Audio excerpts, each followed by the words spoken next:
अस्सलाम वालेकुम नाज़रीन, आप देख रहे हैं बाखबर। मैं हूँ यशफीन जमाल। नाज़रीन, पाकिस्तान की सियासत में पिछले 1-2 दिन खासी हमने देखा कि हलचल रही।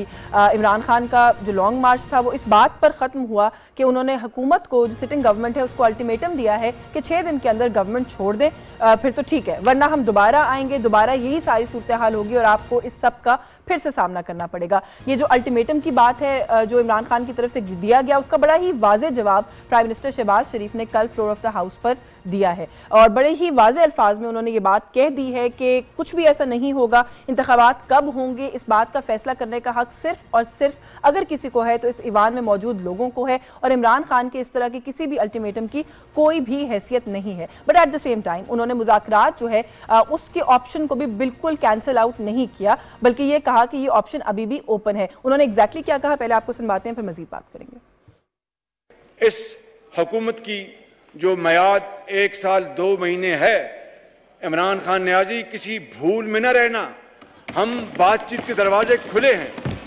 बातचीत करना ये सियासतदानों का सबसे आला ज़र्फ होता है।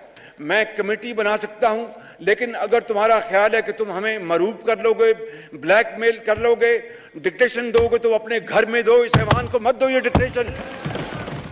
अगर तुम्हारा ख्याल है कि हमें मरूब कर लोगे, ब्लैकमेल कर लोगे, तो अपने घर में दो, इस ईवान को ये डिक्टेशन मत दो। लेकिन लाइक आई सेड के जो मुज़ाकरात का एक तरीका कार है उसको उन्होंने रूल आउट नहीं किया और उन्होंने कहा कि ये बिल्कुल मुमकिनात में से है, हम कमेटी इस पर बना सकते हैं। अच्छा, जवाब क्या आया उनकी जानिब से, उस पर भी मेरे ख्याल है मैं अपने पैनलिस्ट को पहले तारुफ करवा देती हूँ और फिर हम बात करते हैं, क्योंकि जो जवाब आया है वो कुछ समझ नहीं आई कि किस किस्म का जवाब है। कि जब आप मुज़ाकरात के लिए ये कहते हैं कि हाँ ठीक है हम कंसिडर कर सकते हैं और फिर साथ ही अपनी शर्त को भी दोहरा देते हैं, तो फिर मुज़ाकरात किस बात पे करना चाह रहे हैं, इस पर बात करेंगे। जो सवाल हम ओपन करेंगे जिससे वो ये है कि क्या ये जो मुज़ाकरात की बात हो रही है, जो मुजवज़ा मुज़ाकरात हैं, ये नतीजा खेज हो सकते हैं given the kind of attitude जो इस वक्त हमें नजर आ रहा है पॉलिटिकल पार्टीज की तरफ से। हमारे साथ आज मौजूद हैं प्रोग्राम में मुंगी साहब, आगा इकरार हारून साहब, शनीला अमार ने हमें ज्वाइन किया और आजम चौधरी साहब हमारे साथ मौजूद हैं। सुलंगी साहब, आप ही से हम डिस्कशन का आगाज कर लेते हैं सर कि ये जो मुज़ाकरात की बात हो रही है, प्राइम मिनिस्टर की तरफ से भी कहा गया एंड अपेरेंटली कुछ लोग ये रिपोर्ट कर रहे हैं कि पाकिस्तान तहरीक इंसाफ ने जो है बड़ा मस्बत जवाब दिया है इस पेशकश का।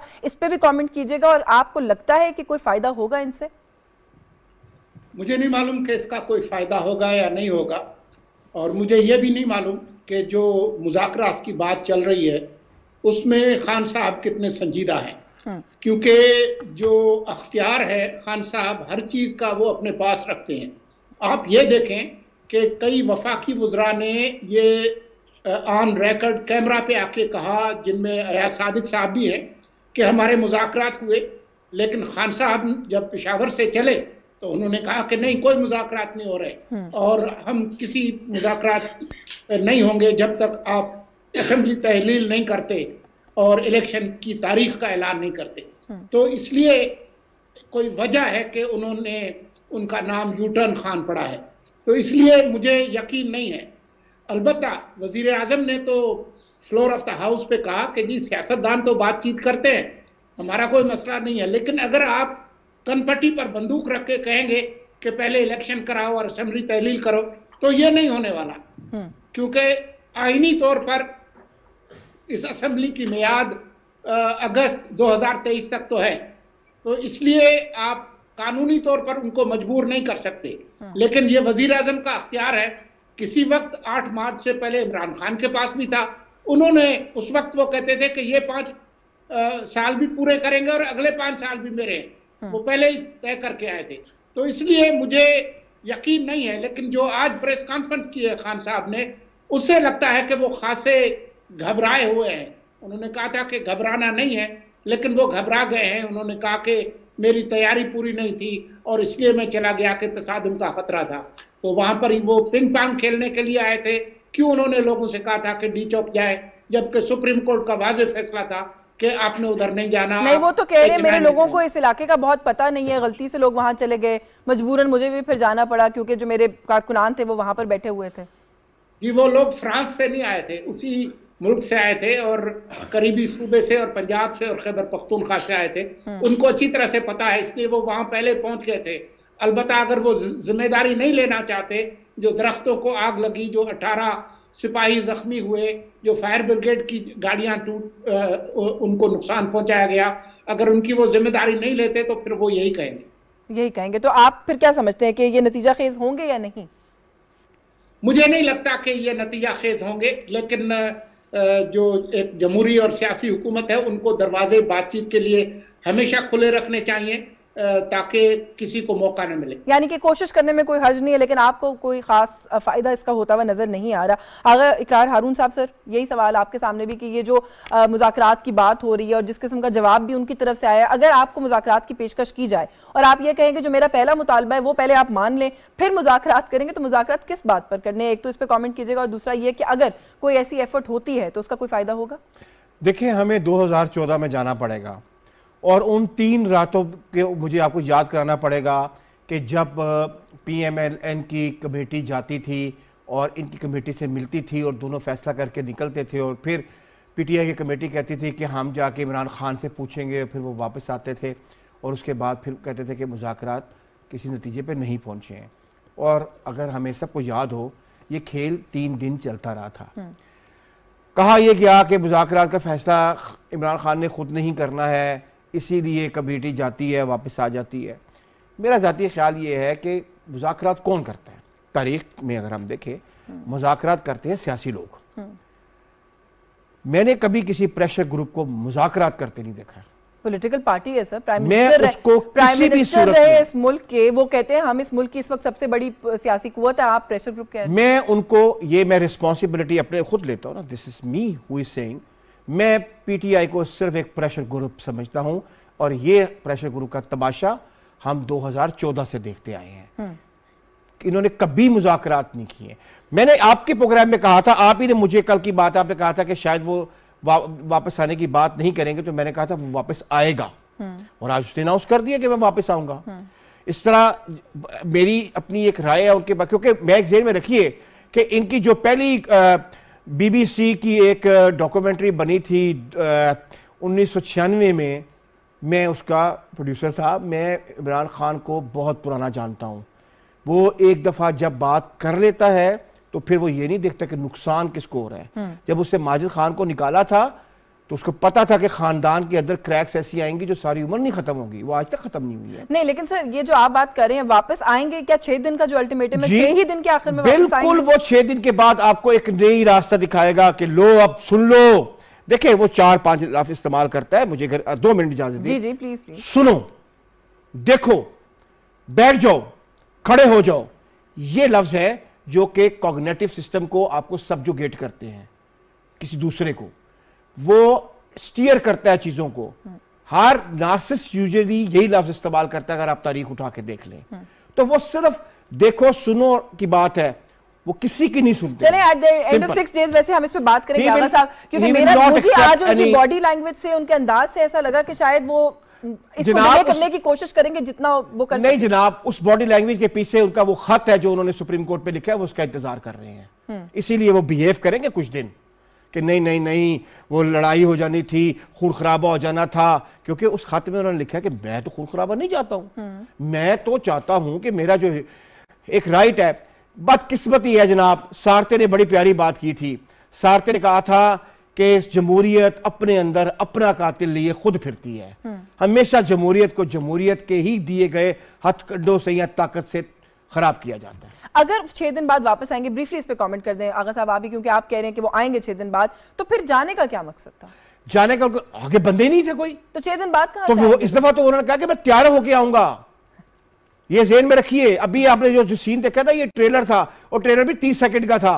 फिल्म तो अब आएगी जो तो क्या फिर आप ये कह रहे हैं कि अब वो ज्यादा लोग लेकर आएंगे? वो ज्यादा ताकत इस्तेमाल करेगा, ज्यादा खौफनाक तरीके से पुलिस को मारेगा। वो इस दफा तो सिर्फ क्रेन लेकर आया था, अगली दफा उसके साथ, क्योंकि उसके साथ KPK की गवर्नमेंट शामिल है, वो KPK से ही हल्ला बोलेगा और उसकी कोशिश होगी कि ज्यादा लोगों से हल्ला बोले। तो फिर आप भी यही कह रहे हैं कि जो भी सिचुएशन है एफर्ट कर लेनी चाहिए, लेकिन आपको नहीं लगता कि नतीजा खेज होगी? सियासी जमातें हमेशा एफर्ट करती हैं और करनी चाहिए। बिल्कुल ठीक है। अभी दो लोगों से हमने कमेंट लिया, दो पैनलिस्ट से, और दोनों का ये ख्याल है कि कोशिश ज़रूर करनी चाहिए लेकिन नतीजा खेज ना हो। इसी इशू पर मजीद कमेंट लूंगी अपने बाकी जो पैनलिस्ट हैं उनसे, लेकिन यहाँ पे एक ब्रेक का वक्त हो रहा है। ब्रेक के बाद वापस आते हैं और फिर मजीद बात करते हैं। हमारे साथ रहिए।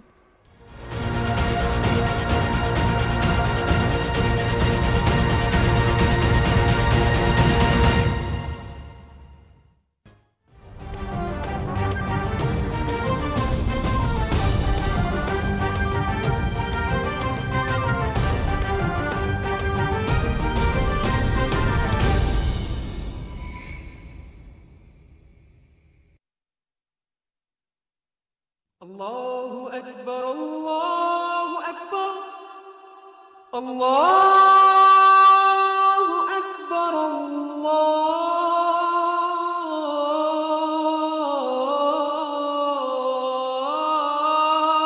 अल्लाहु अकबर, अशहदु अन ला इलाहा इल्लल्लाह,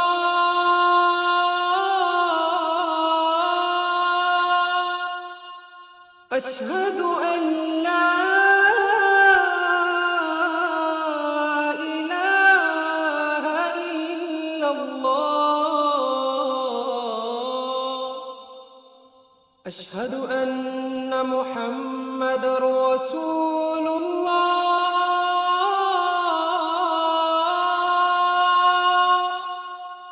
अशहदु अन्न मुहम्मदर